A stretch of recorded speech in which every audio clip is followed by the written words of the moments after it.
ക്രൂശിക്കപ്പെട്ട ക്രിസ്തുവിനെ പ്രസംഗിക്കുന്നു. ദൈവത്തിന് സ്തോത്രം. ഞാനൊരു സംഭവം വായിച്ചിട്ടുണ്ട്. ഒരു ഇംഗ്ലണ്ടിൽ നിന്നൊരു ലേഡി, ഒരു മദാമ്മ ആഫ്രിക്കയിൽ പോയി അവിടെ ചെന്ന് അവിടെ കുറേ നാൾ താമസിച്ചു. ഒരു നീഗ്രോ കുടുംബവുമായി സ്നേഹത്തിലായി. ആ നീഗ്രോ കുടുംബം ഈ മദാമ്മയുടെ അടുക്കൽ വന്ന് ശുശ്രൂഷിക്കുകയും മദാമ്മയെ സഹായിക്കുകയൊക്കെ ചെയ്തുകൊണ്ടിരുന്നു. അവിടെ നീഗ്രോകളുടെ ഒരു കുട്ടിയുണ്ട്, കൊച്ചു കുട്ടിയാണ്. ആ കുട്ടി ഈ മദാമ്മയായിട്ടും കൊല്ലാതെ അടുത്തു, വലിയ സ്നേഹമായി. മദാമ്മ ഇംഗ്ലണ്ടിലേക്ക് പോന്നപ്പോൾ ഈ കുട്ടിയും കൂടെ പോന്നു. അപ്പനെയും അമ്മയേക്കാൾ കൂടുതൽ ഈ മദാമ്മയെ സ്നേഹിച്ചു, കൂടെ പോന്നു. മദാമ്മയ്ക്ക് സന്തോഷം. നല്ല ഓമനത്തുമുള്ളൊരു കുട്ടി. ആ കുട്ടിയെ കൊണ്ടുവന്നു മദാമ്മയുടെ വീട്ടിൽ താമസിപ്പിച്ചു. എപ്പോഴും ഒരു ദിവസം ഈ കുട്ടി ഉച്ചത്തിൽ നിലവിളിക്കുന്നത് കേട്ടു. ഭയങ്കര മുറവിളി, ഉച്ചത്തിൽ കരയുന്നു. മദാമ്മ ഓടിച്ചെന്നു. അപ്പോൾ കുട്ടി നിന്ന് കരയുകയാണ് മുറിയിൽ. മോളെ എന്താ കാര്യം? കുട്ടി പറയുന്നില്ല. മോളെ എന്താ കാര്യം? നീ എന്താ പറ്റിയ? നിനക്ക് എന്താ? നീ പേടിച്ച് എന്തിനാ നിലവിളിക്കുന്നത്? എന്തിനാ? ഉടനെ കുട്ടി ചുമരിലേക്ക് ചൂണ്ടിക്കാണിക്കുന്നു. ചുമരിലൊന്നും പ്രത്യേകിച്ചൊന്നും കാണാനില്ല. മോളെ എന്താ പറ്റിയത്? നിനക്ക് എന്താ പ്രയാസം? കുട്ടി ചുമരിലേക്ക് ചൂണ്ടിക്കാണിച്ച് പറയുന്നു, ഭൂതം. ശരി, അവിടെ ഭൂതം ഇല്ലല്ലോ. ഈ കുട്ടി കണ്ടത് കുട്ടിയുടെ തന്നെ മുഖമാണ്. ഇതുവരെ ഈ കുട്ടി അവളുടെ മുഖം കണ്ടിട്ടില്ല. അവളുടെ മുഖം എന്താണ്, എങ്ങനെയാണ് ഇരിക്കുന്നത് കുട്ടി കണ്ടിട്ടില്ല.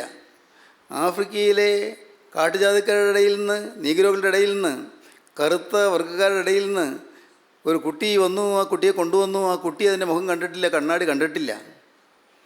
തൻ്റെ സ്വന്തം മുഖം അവിടെ കണ്ടപ്പോൾ കുട്ടിയെ പേടിച്ചു പോയി. ഒരു ഭൂതമാണെന്നോർത്ത് കുട്ടി പേടിക്കുകയാണ്.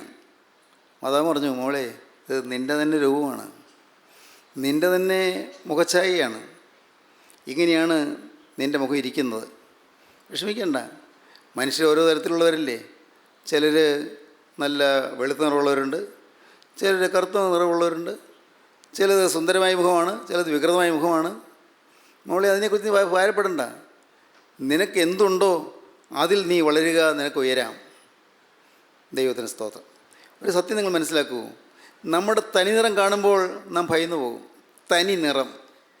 ശരിക്കും നാം ജീവനുള്ള ദൈവത്തിൻ്റെ മുഖപ്രകാശത്തിൽ വന്ന് നമ്മുടെ മുഖം ഒന്ന് കാണുകയാണെങ്കിൽ, നമ്മുടെ ഹൃദയം ഒന്ന് കാണുകയാണെങ്കിൽ, നമ്മുടെ അന്തർഭാഗം ഒന്ന് കാണുകയാണെങ്കിൽ തീർച്ചയായും നാം ഞെട്ടിപ്പോകും. എന്തെല്ലാം അഴുക്കുകളാണ് അവിടെ ഇരിക്കുന്നത്, എന്തെല്ലാം അശുദ്ധ ചിന്തകളാണ് അവിടെ ഇരിക്കുന്നത്, ഏതെല്ലാം വൈരാഗ്യങ്ങളാണ് അവിടെ ഇരിക്കുന്നത്, ഏതെല്ലാം മുഷിച്ചിലുകളാണ് അവിടെ ഇരിക്കുന്നത്. വീട്ടിൽ അമ്മായിയമ്മയും മരുമകളും തമ്മിലുള്ള ഇഷ്ടക്കുറവുകൾ, മുഷിച്ചിലുകൾ, വൈരാഗ്യങ്ങൾ, പക, വിദ്വേഷം എല്ലാം. ഏറ്റവും പ്രിയപ്പെട്ടവരുള്ളതായ വൈരാഗ്യങ്ങൾ പുറമേ കാണുമ്പോൾ നല്ല ചിരി, വർത്തമാനം, സ്നേഹം. പക്ഷേ ഉള്ളിൽ വൈരാഗ്യം പുകയുന്നു, പക പുകയുന്നു. ഏതെല്ലാം അശുദ്ധ ചിന്തകളാണ് അവിടെ ഉള്ളത്. പുറത്താരെങ്കിലും ആ ചിന്തകളിൽ നിന്ന് ഉറക്കെ കേട്ടാൽ ആളുകൾ ലജ്ജിക്കുന്നു മാത്രമല്ല, പിന്നെ നമ്മുടെ മുഖത്തേക്ക് നോക്കുപോലും ചെയ്യില്ലാത്ത തരം ചിന്തകൾ വരുന്നു. ഏതെല്ലാം അവിശ്വാസ ചിന്തകളാണ് അവിടെ വരുന്നത്. ഏതെല്ലാം പകയും വിദ്വേഷം നിറഞ്ഞ ചിന്തകളാണ് അവിടെ വരുന്നത്. ഏതെല്ലാം മലിനമായ വികാരങ്ങളാണ് അവിടെ ഉള്ളത്. നാം നമ്മെ തന്നെ കാണുമ്പോൾ നാം ലജ്ജിച്ചു പോകും, നാം ഭയന്നു പോകും. ദൈവത്തിന് സ്തോത്രം. ഒരു കുറവ് നിനക്കുണ്ട്. നിനക്കുള്ളതെല്ലാം വിറ്റ് ദരിദ്രർക്ക് കൊടുക്കുക. നിനക്ക് നിൻ്റെ പണത്തോടൊരാശ്രയമുണ്ട്. നിനക്ക് പണം വിട്ടുപിരിയാൻ നിനക്ക് മനസ്സില്ല. പണത്തിൽ നിനക്കൊരു അഭിമാനമുണ്ട്. നിൻ്റെ സമ്പത്തിൽ നിനക്ക് ഒരു അഭിമാനം നിൽക്കുന്നുണ്ട്, സന്തോഷമുണ്ട്. നീ സമ്പന്നനാണ് എന്നുള്ളതിൽ നിനക്ക് അഭിമാനമുണ്ട്. ഞാൻ അന്യായമായി സമ്പാദിച്ചവനല്ല എന്നുള്ള ഒരു നല്ല ചിന്താഗതി എൻ്റെ ഹൃദയത്തിലുണ്ട്. ഞാൻ ശ്രേഷ്ഠമായ ചില സ്വഭാവവിശേഷങ്ങളുള്ളവനാണെന്നുള്ള ചിന്താഗതി നിനക്കുണ്ട്. അതുകൊണ്ടാണ് കർത്താവ് പറഞ്ഞത്, നിനക്കുള്ളതെല്ലാം വിറ്റ് ദരിദ്രർക്ക് കൊടുക്കുക. എല്ലാവരും ദരിദ്രർക്ക് കൊടുക്കുക. കാരണം ആ അറ്റാച്ച്മെൻറ്റ് മാറട്ടെ. നിൻ്റെ ഹൃദയത്തിലുള്ളതായ പറ്റുമാനം മാറട്ടെ. നിൻ്റെ ഹൃദയത്തിലുള്ളതായ പറ്റുമാനം മാറാൻ ഒത്തിരി ബുദ്ധിമുട്ടാണ്. പക്ഷേ നീ വിൽക്കുക. വിറ്റ് കഴിഞ്ഞാൽ അത് മാറിക്കോളും. ദൈവത്തിന് സ്തോത്രം. എല്ലാം വിൽക്കുക. സ്വന്തം അഭിമാനം വിൽക്കുക പ്രയാസമാണ്. സ്വന്തം അഭിമാനം വേണ്ടെന്ന് വയ്ക്കുക. സ്വന്തം പേരും പെരുമയും വിൽക്കുക പ്രയാസമാണ്. പേരും പെരുമയും വേണ്ടെന്ന് വയ്ക്കുക. ആളുകളുടെ ബഹുമതി വേണ്ട എന്ന് വയ്ക്കുക. ആരുടെയും സ്വീകാര്യത വേണ്ട എന്ന് വയ്ക്കുക. മറ്റുള്ളവർ എന്നെ മാനിക്കുന്നോ, എന്നെ ആദരിക്കുന്നുണ്ടോ, എന്നെ സ്നേഹിക്കുന്നുണ്ടോ എന്നുള്ള ചിന്ത പോലും ഇല്ലാതിരിക്കുക. ആരെന്ത് ചിന്തിച്ചാലെന്ത്, ഞാൻ എൻ്റെ കർത്താവിന് പിന്നാലെ പോകുന്നു എന്നുള്ളതായ ധൈര്യം ഉണ്ടായിരിക്കുക. ജീവിതത്തിൽ ചില നിഷ്ഠകൾ നമുക്കുണ്ടായിരിക്കണം. എനിക്കൊരു വലിയ നിധി കിട്ടിയിട്ടുണ്ടെന്ന്, ഒരു നിധി കിട്ടിയിട്ടുണ്ട്, എൻ്റെ ഹൃദയത്തിൽ നിധി കിട്ടിയിട്ടുണ്ട്. എൻ്റെ ഹൃദയത്തിലുള്ള നിധി യേശുക്രിസ്തുവാണ്. യേശുക്രിസ്തു എന്നൊരു നിധി എനിക്ക് കിട്ടിയിട്ടുണ്ട്, നിത്യനിധി എനിക്ക് കിട്ടിയിട്ടുണ്ട്. അതാണ് ചിന്ത. ആ ചിന്ത നിങ്ങൾക്കുണ്ടായാൽ നിങ്ങൾക്ക് ജയിക്കാം, ജയിച്ച് മുന്നോട്ട് പോകാം. ആളുകൾ പരിഹസിക്കുമ്പോൾ നിങ്ങൾക്ക് ഒരു പ്രയാസം തോന്നുകയില്ല, എതിർപ്പുകൾ വരുമ്പോൾ നിങ്ങൾക്ക് പ്രയാസം തോന്നുകയില്ല, ഇല്ലാത്തത് നിങ്ങളെക്കുറിച്ച് പറഞ്ഞ് നിങ്ങളെ കുറ്റപ്പെടുത്തുമ്പോൾ നിങ്ങൾക്ക് പ്രയാസം തോന്നുകയില്ല. എല്ലാം ഒരു പുഞ്ചിരിയോടെ നിങ്ങൾക്ക് അഭിമുഖീകരിക്കാൻ സാധിക്കും. ആരെല്ലാം കളിയാക്കിയാലെന്ത്, ആരെല്ലാം പരിഹസിച്ചാലെന്ത്, ആരെല്ലാം ഇല്ലാത്തത് പറഞ്ഞ് പരത്തിയാലെന്ത്, കിംവദന്തികൾ പരത്തിയാലെന്ത്, എന്തെല്ലാം ദൂഷണങ്ങൾ നിങ്ങളെക്കുറിച്ച് പറഞ്ഞാലെന്ത്, നിങ്ങളുടെ പേര് ചീത്തയാക്കിയാലെന്ത്, ക്യാരക്ടർ അസാസിനേഷൻ, തേജോവധം ചെയ്യുക, ക്യാരക്ടർ അസാസിനേഷൻ, നിങ്ങളുടെ സ്വഭാവഹത്യ നടത്തിയാലെന്ത്, ഒന്നും നിങ്ങൾ തൊടുകയില്ല. എന്തെല്ലാം ഉണ്ടായാലും നിങ്ങൾക്കറിയാം, എനിക്കൊരു സ്വത്തുണ്ട്, എൻ്റെ യേശു എൻ്റെ ഹൃദയത്തിലുണ്ട്, യേശു എൻ്റെ ഹൃദയത്തിൽ വസിക്കുന്നു, യേശുവിനിൽ വാഴുന്നു, ഞാൻ യേശുവിൻ്റെ വകയാണ്, ഞാൻ യേശുവിന് സ്വന്തമാണ്, യേശുവിൻ്റെ വിലയ്ക്ക് വാങ്ങിയിരിക്കുന്നു, യേശു ക്രിസ്തുവിൻ്റെ തിരുവിലാവിൽ നിന്നൊഴിയ തിരുരക്തത്താൽ എൻ്റെ വിലയ്ക്ക് വാങ്ങിയിരിക്കുന്നു. ഒലിച്ചു വരുന്ന തിരുരക്തം എൻ്റെ പാപക്കറകൾ കഴുകിയിരിക്കുന്നു. ഇന്ന് ഞാൻ മരിച്ചാൽ ദൈവരാജ്യത്തിൽ ചെല്ലും. എന്തൊരു ഉറപ്പ്! ഞാൻ തികഞ്ഞായതുകൊണ്ടല്ല, എന്നെ ചുറ്റും ആ തിരുരക്തം വന്ന് പൊതിഞ്ഞിരിക്കുന്നു. സ്തോത്രം. എൻ്റെ ഈ ആളത്വത്തിൽ പാവമുണ്ട്, ഈ പാവമുള്ള രൂപത്തിൽ എനിക്കങ്ങോട്ട് ചെല്ലാൻ പറ്റുകയില്ല. പക്ഷേ യേശു ക്രിസ്തുവിൻ്റെ രക്തം എന്നെ പൊതിഞ്ഞതുകൊണ്ട് എനിക്കങ്ങോട്ട് കടന്നിയല്ല. ആ തിരുരക്തത്തിൻ്റെ കൃപയാൽ എനിക്ക് കടന്നിയല്ല. എന്നെ പൊതിഞ്ഞിരിക്കുന്ന ഒരു തിരുരക്തമുണ്ട്. സ്തോത്രം. പ്രിയപ്പെട്ടവർ, നിങ്ങൾക്ക് മനസ്സിലാകുന്നുണ്ടോ? നിങ്ങൾക്ക് അനുഭവിക്കാൻ പറ്റുന്നുണ്ടോ? കർത്താവേ, നിൻ്റെ തിരുരക്തത്താൽ എന്നെ പൊതിയണമേ നിങ്ങൾക്ക് പ്രാർത്ഥിക്കാൻ തോന്നുന്നുണ്ടോ? ദൈവമേ, എൻ്റെ പാവം പുറത്ത് കാണാത്ത വിധത്തിൽ നിൻ്റെ രക്തത്താൽ എന്നെ ആവരണം ചെയ്യണമെന്ന് പ്രാർത്ഥിക്കാൻ തോന്നുന്നുണ്ടോ? യേശുക്രിസ്തുവിൻ്റെ രക്തത്താൽ ആവരണം ചെയ്യണം. യേശുക്രിസ്തുവിൻ്റെ തിരുരക്തത്താൽ നിങ്ങൾ മൂടപ്പെടണം, നിങ്ങൾ വലയം ചെയ്യപ്പെടണം. യേശുക്രിസ്തുവിൻ്റെ തിരുശരീരം മുറിഞ്ഞ ആ തിരുശരീരത്താൽ നിങ്ങൾ പൊതിയപ്പെടണം. ദേഹമെന്ന തിരശ്ശീല ചീന്തി നമുക്ക് ജീവനുള്ള പുതുവഴി സൃഷ്ടിച്ചിരിക്കുന്നു. ഇബ്രാഹിം ലേഖന കർത്താവ് അങ്ങനെയാണ് പറയുന്നത്. അവൻ്റെ ദേഹമെന്ന തിരശ്ശീല ചീന്തി, 10-ാം അധ്യായം, ദേഹമെന്ന തിരശ്ശീല ചീന്തി നമുക്ക് നിത്യജീവനിലേക്ക് ഒരു പുതിയ വഴി തുറന്നിരിക്കുന്നു. ആർക്കും പ്രവേശിക്കാം. ദേഹമെന്ന തിരശ്ശീല, യേശു ക്രിസ്തു ദേഹമെന്ന തിരശ്ശീല ചീന്തി, ആ തിരശ്ശീലയുടെ ഒരറ്റം എനിക്ക് പൊതിഞ്ഞ് തന്നിരിക്കുന്നു. സ്തോത്രം. സഹോദരങ്ങളെ, ഈ ഭാഗ്യാവസ്ഥയിലേക്ക് വരാൻ നിങ്ങൾക്ക് ആഗ്രഹമുണ്ടോ? അതിന് നാളുകൾ നിങ്ങൾ കാത്തിരിക്കേണ്ട. ഇന്നത് കേട്ടുകൊണ്ടിരിക്കുമ്പോൾ തന്നെ നിങ്ങൾക്ക് സാധിക്കാം. നിങ്ങൾ ഇരിക്കുന്നിടത്ത് ഇരുന്നുകൊണ്ടത് നിങ്ങൾക്ക് പ്രാപിക്കാം. നിങ്ങളൊരു കാര്യം ചെയ്താൽ മാത്രം മതി. കർത്താവേ, ഞാൻ ഒട്ടും തികഞ്ഞവനായില്ല, ഞാൻ പാപിയാണ്. കർത്താവേ, ഞാൻ അശുദ്ധനാണ്, എൻ്റെ തനിനിറം ഞാൻ കണ്ടാൽ ഞാൻ തന്നെ ഭയന്നു പോകും. എൻ്റെ കർത്താവേ, തിരുമുമ്പാകെ വരാൻ എനിക്ക് ഒരു കാരണവശാലും അർഹതയില്ല. കർത്താവേ, ഞാൻ ഒന്നും അതിനോട് പറയുന്നു, നീ എനിക്ക് വേണ്ടി രക്തം ചിന്തി എന്ന് ഞാൻ വിശ്വസിക്കുന്നു. വീണ്ടും ഞാൻ പറയുന്നു, കർത്താവേ, നീ എന്നെ സ്നേഹിക്കുന്നുവെന്ന് ഞാൻ വിശ്വസിക്കുന്നു. എൻ്റെ തെറ്റുകൾ ചൂണ്ടിക്കാണിക്കുമ്പോഴും ആ സ്നേഹം നിറഞ്ഞു കവിഞ്ഞ് ഒഴുകുകയാണെന്ന് ഞാൻ വിശ്വസിക്കുന്നു. എൻ്റെ കുറവുകൾ ചൂണ്ടിക്കാണിക്കുമ്പോഴും നീ എന്നെ സ്നേഹിക്കുകയാണെന്ന് ഞാൻ മനസ്സിലാക്കുന്നു. എൻ്റെ കർത്താവേ, ഈ സ്നേഹത്തിന് മുന്നിൽ എനിക്ക് കർത്താവേ ഒന്നും പറയാനില്ല. ഒന്നു മാത്രം എളിമയോടെ ഞാൻ ബോധിപ്പിക്കട്ടെ, ഈ ആയുസ് ഞാൻ എന്താ നിനക്ക് കൈമാറുന്നു. ഇത്രയും കാലം ഞാൻ സൂക്ഷിച്ചു വെച്ചിരുന്ന എൻ്റെ ഈ ആയുസ് ഇപ്പോൾ നിൻ്റെ കരങ്ങളിലേക്ക് ഞാൻ വെച്ച് തരികയാണ്. ഇത്രയും കാലം എൻ്റെതെന്ന് കരുതിയിരുന്ന എൻ്റെ ജീവിതം ഞാൻ നിൻ്റെ കരങ്ങളിൽ തരികയാണ്.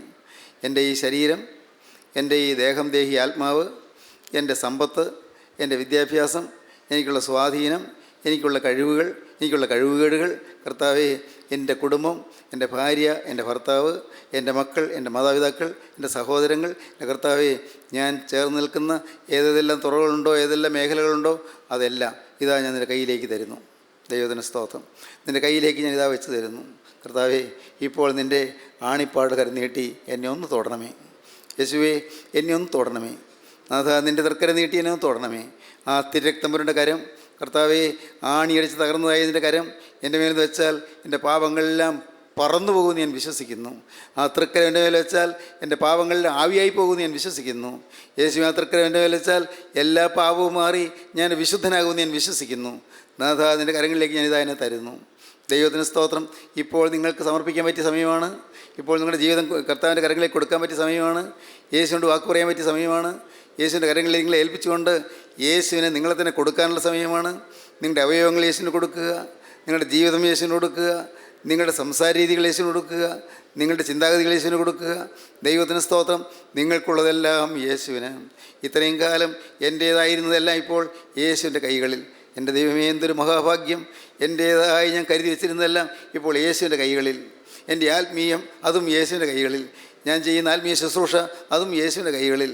കർത്താവേ, നിനക്കെന്നെ ഇഷ്ടം പോലെ ഉപയോഗിക്കാം, ഇഷ്ടം പോലെ ഉപയോഗിക്കാം. ദൈവത്തിന് സ്തോത്രം. നിനക്കിഷ്ടം പോലെ എന്നെ എടുത്ത് പന്താടാം. ഹല്ലേലൂയ. ദൈവത്തിന് സ്തോത്രം. നിനക്കിഷ്ടം പോലെ എന്നെ എടുത്ത് പാവ പോലെ ഉപയോഗിക്കാം. എനിക്ക് ജീവനില്ല, നിൻ്റെ ജീവനാണ് എൻ്റെ ഉള്ളിൽ തുടിക്കുന്നത്. എന്നെ നിനക്ക് ഇഷ്ടം പോലെ ഉപയോഗിക്കാം. കർത്താവേ, എനിക്ക് സ്വന്തം ബലമില്ല, നിൻ്റെ ബലമാണ് എന്നിൽ കൂടി ഒഴുകുന്നത്. ഹല്ലേലൂയ. ദൈവത്തിന് സ്തോത്രം. എനിക്ക് സ്വന്തമായ വ്യക്തിത്വമില്ല, നിൻ്റെ ആളത്വമാണ് എന്നിൽ കൂടി ഒഴുകുന്നത്. ഹല്ലേലൂയ. ദൈവത്തിന് സ്തോത്രം. നിങ്ങൾക്ക് ദൈവത്തിൻ്റെ കരങ്ങളിലേക്ക് ഏൽപ്പിച്ചുകൊണ്ട് നിങ്ങൾക്കിപ്പോൾ തീരുമാനമെടുക്കാം. കർത്താവോട് വാക്ക് പറയാം. കർത്താവേ, ഞാനിതാ വരുന്നു, എന്നെ നീ കൈക്കൊള്ളണമേ. എൻ്റെ യേശുവേ, ഞാനിതാ വരുന്നു, എന്നെ നീ കൈക്കൊള്ളണമേ. നാഥാ, പാവിയായി ഞാനിതാ വരുന്നു, എന്നെ നീ കൈക്കൊള്ളണമേ. ഏറെ കുറ്റങ്ങളും കുറവുകളുള്ള ഞാനിതാ വരുന്നു, എന്നെ നീ സ്വീകരിക്കണമേ. യേശുവേ, എൻ്റെ കുറവുകളെ പോക്കണമേ. ദൈവത്തിന് സ്തോത്രം. നാഥാ, എൻ്റെ ആശ്രയങ്ങൾ തകർക്കണമേ. ദൈവത്തിന് സ്തോത്രം. എൻ്റെ ആശ്രയസ്ഥാനങ്ങൾ തകർക്കണമേ. ദൈവത്തിന് സ്തോത്രം. എല്ലാം തകർന്ന് ഒന്നുമില്ലാത്തവനെ പോലെ തിരുമുമ്പാകെ വരാൻ എനിക്ക് നീ ഭാഗ്യം തരണമേ. ദൈവത്തിൻ്റെ വലിയ നാമം മഹത്വപ്പെടട്ടെ. ദൈവത്തിന് സ്തോത്രം. പ്രിയപ്പെട്ടവരെ, നിങ്ങൾ കർത്താവിൻ്റെ കരങ്ങളിലേക്ക് കൊടുക്കൂ. ദൈവത്തിന് സ്തോത്രം. അവിടെ നാം കാണുന്നത് എന്താണ്? ആ ചെറുപ്പക്കാരൻ, അവൻ ഇതെല്ലാം കേട്ട് അവൻ ദുഃഖിതനായി പോയി കളഞ്ഞു. കേൾക്കേണ്ട വചനം അവൻ കേട്ടു, കിട്ടേണ്ടതായ ആലോചന അവന് കിട്ടി. പക്ഷേ അവൻ ദുഃഖിതനായി പോയി കളഞ്ഞു, ദുഃഖമായിപ്പോയി. അവന് സാധിക്കുന്നില്ല. അവന് ന്യായങ്ങളുണ്ട്, വേണമെങ്കിൽ ന്യായം പറയാനുണ്ട്. ഞാൻ ഒരിക്കലും അന്യായമായി സമ്പാദിച്ചില്ല, ഞാൻ ആരെയും ഉപദ്രവിച്ചില്ല, ആരുടെയും വേണമെന്ന് ആഗ്രഹിക്കുക പോലും ചെയ്തില്ല. എൻ്റേത് ഞാൻ സൂക്ഷിച്ചു എന്നല്ലാതെ ഞാൻ വേറെ എന്താ ചെയ്തത്? എനിക്കെന്താ കുറ്റം?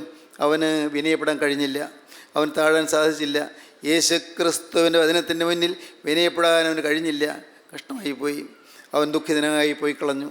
കർത്താവ് ദുഃഖത്തോടെ നോക്കി നിന്നു.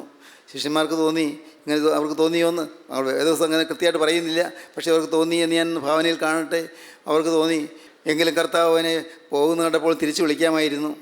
എടാ മോനെ, നീ വന്നേ, നീ ബാല്യം മുതൽ ചെറുപ്പം മുതൽ കൽപ്പനകളെല്ലാം പ്രമാണിക്കുന്നതാണല്ലോ, നീ വരൂ, കുറേ നാൾ എൻ്റെ കൂടെ നടക്കൂ, അപ്പോൾ നിനക്ക് ക്രമേണ എല്ലാം ശരിയായിക്കൊള്ളും എന്ന് കർത്താവ് ഒന്ന് പറഞ്ഞിരുന്നെങ്കിൽ. ശിഷ്യന്മാർക്ക് അങ്ങനെ ചിന്തയുണ്ട്.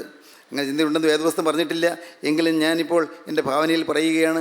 ശിഷ്യന്മാർ ചിന്തിക്കുകയാണ്, അയ്യോ, കർത്താവ് അവനിങ്ങനെ പറഞ്ഞു വിടാതെ അവൻ തിരിച്ചു വിളിച്ചാൽ മതിയായിരുന്നു, ഒന്ന് ചേർന്ന് നടന്നിരുന്നെങ്കിൽ. കാരണം ഞങ്ങളാർക്കും ഇല്ലാത്തതുപോലെ ബാല്യം മുതലേ കൽപ്പനകളെല്ലാം പ്രമാണിക്കുന്ന ഒരു പാരമ്പര്യം അവനുണ്ട്, നല്ല സ്വഭാവം അവനുണ്ട്. നല്ലത് അവനെ വിടാതിരിക്കേണ്ടതാണ്, അവനെ കൈവിട്ട് കളയരുത്. അവനെ കൂടെ ചേർത്ത് നടത്തിയാൽ അവൻ നന്നായിക്കൊള്ളും. കർത്താവിൻ്റെ കൂടെ നടന്ന് ഈ വചനമെല്ലാം കേൾക്കുമ്പോൾ അവൻ നന്നായിക്കൊള്ളും എന്നെല്ലാം വേണമെങ്കിൽ ശിഷ്യന്മാർക്ക് തോന്നാം. ദൈവത്തിന് സ്തോത്രം. അതുകൊണ്ട് അവർക്കും ദുഃഖം തോന്നി. അവർ പറഞ്ഞു, കർത്താവേ, രക്ഷിക്കപ്പെടുന്നവർ ചുരുക്കമാണോ? രക്ഷിക്കപ്പെടുന്നവർ ചുരുക്കമാണോ? കർത്താവ് പറഞ്ഞു, സമ്പത്തുള്ളവർ ദൈവരാജ്യത്തിൽ കിടക്കുന്നത് പ്രയാസം, സമ്പത്തുള്ളവർ ദൈവരാജ്യത്തിൽ കിടക്കുന്നത് പ്രയാസം. വീണ്ടും കർത്താവ് പറയുകയാണ്, സമ്പത്തിൽ ആശ്രയിക്കുന്നവർ ദൈവരാജ്യത്തിൽ കിടക്കുന്നത് പ്രയാസം. ദൈവത്തിന് സ്തോത്രം. വീണ്ടും ശിഷ്യന്മാർ ചോദിച്ചു, കർത്താവേ, എന്നാൽ പിന്നെ ആർക്ക് രക്ഷിക്കപ്പെടാൻ കഴിയും? ആർക്ക് രക്ഷപ്പെടാൻ കഴിയും? ദൈവരാജ്യത്തിൽ പോകാൻ ആർക്കാണ് സാധിക്കുക? അപ്പോൾ കർത്താവ് പറഞ്ഞു, മനുഷ്യർക്ക് അസാധ്യം തന്നെ, ദൈവത്തിനോ അല്ലതാനും. ഹല്ലേലൂയ. ദൈവത്തിന് സ്തോത്രം. പ്രിയപ്പെട്ടവരെ, നിങ്ങൾ വിചാരിക്കുന്ന ക്രിസ്തീയ ജീവിതം അസാധ്യമാണെന്ന്, ക്രിസ്തീയ ജീവിതം പ്രായോഗികമല്ല എന്ന് നിങ്ങൾക്ക് തോന്നുന്നുണ്ടാകും. എങ്ങനെ ഈ പറയുന്ന പോലൊക്കെ ജീവിക്കാൻ പറ്റുമോ? അങ്ങനെ വിശുദ്ധനായി ജീവിക്കാൻ പറ്റുമോ? ഒരു കറയും തീണ്ടാതെ ജീവിക്കാൻ പറ്റുമോ? ഇതെല്ലാം നിങ്ങളുടെ മനസ്സിൽ കൂടെ പോകുന്ന ചിന്താധാരകളായിരിക്കാം. എന്നാൽ ഞാൻ ഇന്ന് നിങ്ങളോട് പറയട്ടെ, ദൈവത്തിന് സ്തോത്രം. ദൈവത്തിൻ്റെ വലിയ നാമം മഹത്വപ്പെടട്ടെ. എൻ്റെ കർത്താവിൻ്റെ പാദം കെട്ടിപ്പിടിച്ചുകൊണ്ട് ഞാൻ പറയട്ടെ, ദൈവത്തിന് സ്തോത്രം. നിങ്ങൾക്ക് അസാധ്യമെന്ന് നിങ്ങളെന്ന് കരുതുന്നെങ്കിൽ, നിങ്ങൾ വിശ്വാസത്തോടെ സമർപ്പിക്കുകയാണെങ്കിൽ ഇപ്പോൾ നിങ്ങൾക്കത് സാധ്യമാക്കി തരും.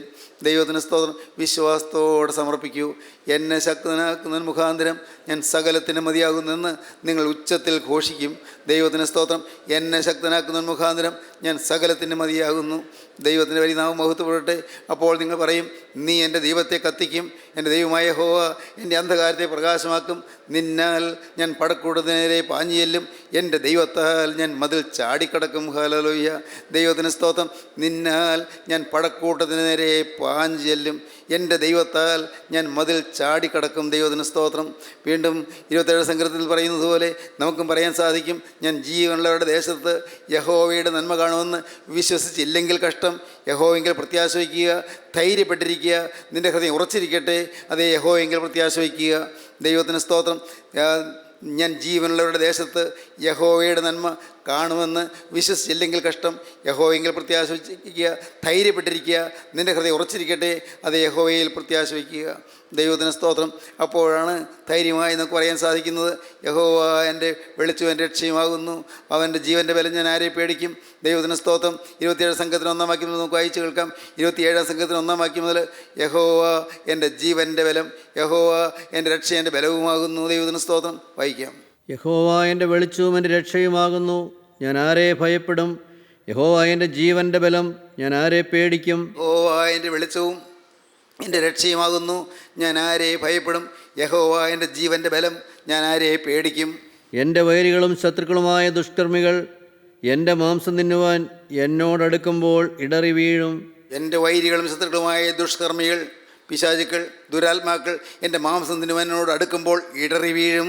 ഒരു സൈന്യം എൻ്റെ നേരെ പാളയമിറങ്ങിയാലും, പിശാചിക സേനകൾ വന്ന് പാളയമിറങ്ങിയാലും, ഒരു സൈന്യം എൻ്റെ നേരെ വന്ന് പാളയമിറങ്ങിയാലും എൻ്റെ ഹൃദയം ഭയപ്പെടുകയില്ല. ഹൃദയം ഭയപ്പെടുകയില്ല.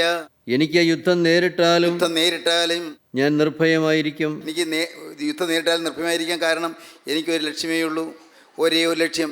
ഞാനൊരു കാര്യം യഹോവയോട് അപേക്ഷിച്ചു, അത് തന്നെ ഞാൻ ആഗ്രഹിക്കുന്നു. ഒരു കാര്യം ആഗ്രഹിക്കുന്നു, ഒരു കാര്യം അപേക്ഷിക്കുന്നത് മാത്രം, വേറൊന്നില്ല. ഞാൻ യഹോവയോട് ഒരു കാര്യം അപേക്ഷിച്ചു, അത് തന്നെ ഞാൻ ആഗ്രഹിക്കുന്നു. യഹോവയുടെ മനോഹരിതം കാണുവാനും അവൻ്റെ മന്ദിരത്തിൽ ധ്യാനിപ്പാനും എൻ്റെ ആയുഷ്കാലം ഒക്കെയും ഞാൻ യഹോവയുടെ ആലയത്തിൽ പാർക്കേണ്ടതിന് തന്നെ. അനർത്ഥ ദിവസത്തിൽ അവൻ നിൻ്റെ കൂടാരത്തിൽ നിന്നെ ഒളിപ്പിക്കും, തിരുനിവാസത്തിൻ്റെ മറവിൽ നിന്നെ മറയ്ക്കും, പാറമേലിനെ ഉയർത്തും. ഇപ്പോൾ എൻ്റെ ചുറ്റുമുള്ള ശത്രുക്കളുടെ മേൽ എൻ്റെ തല ഉയരും.